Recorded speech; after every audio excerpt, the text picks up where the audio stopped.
Parcel का infection आ रहा है रिपोर्ट में, तो इट्स मीन आपके असाब में तेज़ी है, इट्स मीन आपके वाइट ब्लड सेल ज़्यादा हैं, इट्स मीन आप जिसमें थोड़ी फैट ज़्यादा बन रही है।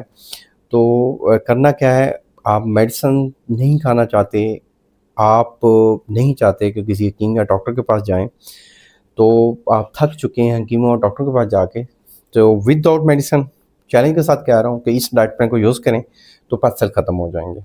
वो नोट फरमा लें, उनमें चीज़ें हैं जी।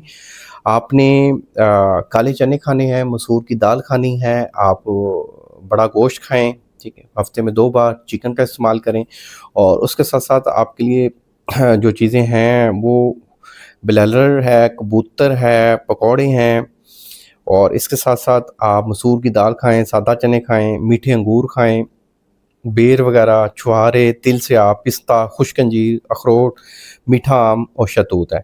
और दालचीनी का कावा पिएँ असर के टाइम, उसके साथ-साथ आप ज़ीरे का कावा पिएँ। तो इंशाल्लाह अगर आप इस डाइट प्लान को फ़ॉलो करते हैं, कार्बोहाइड्रेट्स वाली चीज़ों से बचते हैं, आप दूध और दूध से बने वाली चीज़ों से बचते हैं, आप मीठे से बचते हैं, तो पस सेल 1 महीने में ख़त्म हो जाएँगे जस्ट ये डाइट प्लान यूज़ करने से। आप एक प्रॉपर ट्रीटमेंट चाहते हैं तो हमारे दिए गए नंबर पे ज़रूर राब्ता करें। Thank you.